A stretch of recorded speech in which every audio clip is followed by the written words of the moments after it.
അപ്പോൾ നമ്മൾ ഇനി പഠിക്കാൻ പോകുന്നത് കോമ്പോസിറ്റ് ഫംഗ്ഷൻസിനെ പറ്റിയാണ്. ഒരിക്കലും നമുക്ക് സൈൻ്റെ ഡെറിവേറ്റീവ് എന്താ, കോസിൻ്റെ ഡെറിവേറ്റീവ് എന്താണെന്ന് പറഞ്ഞ് +2 ചെയ്യാനൊന്നും ഉണ്ടാവില്ല. പകരം sin 2x, sin 10x, sin square X അങ്ങനെയൊക്കെ പറഞ്ഞായിരിക്കും നമുക്ക് ചെയ്യാനുള്ളത്. അതിനാണ് നമ്മൾ കോമ്പോസിറ്റ് ഫംഗ്ഷൻസ് എന്ന് വിളിക്കുന്നത്. അല്ലെങ്കിൽ അത് നമ്മൾ യൂസ് ചെയ്യുന്ന റൂളാണ് ചെയിൻ റൂൾ എന്ന് പറഞ്ഞത്. അതെങ്ങനെ ചെയ്യേണ്ടതെന്ന് ഞാൻ കാണിച്ചു തരാം. നമുക്ക് sin സ്ക്വയർ എക്സിൻ്റെ ഡെറിവേറ്റീവ് ചെയ്യാനായിട്ട് നോക്കാം. അപ്പോൾ നമുക്കറിയാം sin സ്ക്വയർ എക്സിൻ്റെ ഡെറിവേറ്റീവ് നമ്മൾ പഠിച്ചിട്ടില്ല. sin എക്സിൻ്റെ ഡെറിവേറ്റീവ് cos എക്സ് എന്ന് മാത്രമേ പഠിച്ചിട്ടുള്ളൂ. ഈ sin സ്ക്വയർ എക്സിൻ്റെ ഡെറിവേറ്റീവ് cos സ്ക്വയർ എക്സ് അല്ല. അപ്പോൾ നമ്മൾ എന്താ ചെയ്യേണ്ടതെന്ന് വെച്ചാൽ ഇതുപോലത്തെ നമ്മൾ ഇക്വേഷൻ ഏതെങ്കിലും പഠിച്ചിട്ടുണ്ടോ എന്ന് നോക്കണം. അപ്പം നമുക്കറിയാം എക്സ് സ്ക്വയറിന്റെ ഡെറിവേറ്റീവ് 2x നമ്മൾ പഠിച്ചാണ്. തുടക്കം പറഞ്ഞില്ലെങ്കിലും ഇത് ഓൾറെഡി അറിയാവുന്നതാണ്. n(x)(n-1) എന്നുള്ള ഇക്വേഷൻ വെച്ചിട്ടാണ് ഇത് വന്നതാണ്. എക്സ് സ്ക്വയറിന്റെ ഡെറിവേറ്റീവ് എന്താണ്? 2x ആണ്. ഇത് അതുപോലത്തെ ഒരു ഫംഗ്ഷൻ അല്ലേ. അപ്പൊ sin സ്ക്വയർ എക്സിന്റെ ഡെറിവേറ്റീവ് എന്ന് പറഞ്ഞാൽ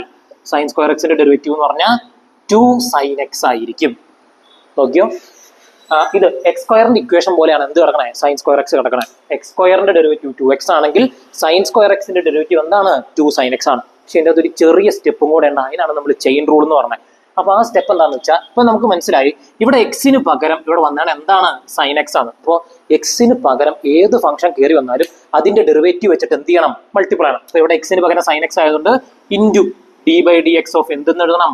sin x എന്ന് എഴുതണം. അപ്പൊ നമുക്ക് കിട്ടാൻ പോണേ 2 sin x cos x. ഇതാണ് ആദ്യത്തെ ആൻസർ കേട്ടോ. അപ്പൊ ചെയിൻ റൂൾ എന്ന് പറഞ്ഞാൽ എന്താണെന്ന് വെച്ചാൽ എക്സിന് പകരം എന്തെങ്കിലും സാധനം കയറി കിടപ്പുണ്ടെങ്കിൽ അതിന്റെ ഇത് വെച്ചിട്ട് മൾട്ടിപ്ലൈ ചെയ്തോളാം. അടുത്ത കഴിയുമ്പോൾ മനസ്സിലായിക്കോളും. ഇനി അടുത്ത് നോക്കുക, രണ്ടാമത്തെ √sin x. അപ്പൊ നമ്മൾ ആദ്യം ആലോചിക്കേണ്ട റൂട്ട് വെച്ചിട്ട് എന്തെങ്കിലും ഇക്വേഷൻ ഉണ്ടോ കേട്ടോ. അപ്പൊ നമുക്ക് മനസ്സിലായി റൂട്ട് വെച്ചിട്ട് ഇക്വേഷൻ ഇല്ല, നമ്മൾ പഠിച്ചിട്ടില്ല. ആകെ റൂട്ട് വെച്ചിട്ടുള്ള ഇക്വേഷൻ ഏതാണെന്ന് വെച്ചാൽ നേരത്തെ പഠിച്ചിട്ടുള്ള √x-ന്റെ ഡെറിവേറ്റീവ് 1/2 √x.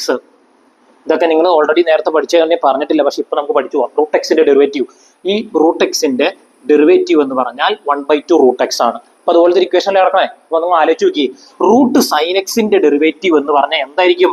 1/2 √sin x. നിങ്ങൾക്ക് നോക്കുമ്പോൾ തന്നെ മനസ്സിലാവും ഇവിടെ എക്സിന് പകരം ഇവിടെ എന്ത് കയറി വന്നുള്ളൂ? sin x. അപ്പൊ ഇനിയാണ് നമ്മൾ ചെയിൻ റൂൾ യൂസ് ചെയ്യേണ്ടത്.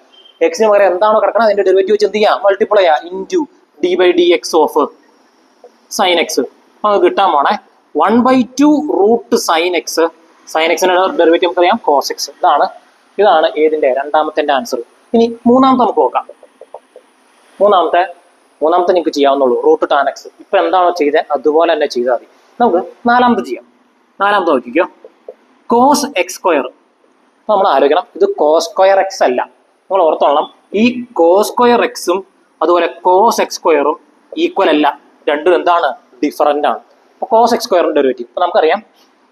cos x-ന്റെ ഡെറിവേറ്റീവ് എന്താന്ന് നോക്കുക. cos x-ന്റെ ഡെറിവേറ്റീവ് എന്ന് പറഞ്ഞാൽ -sin x ആണ്. അപ്പോൾ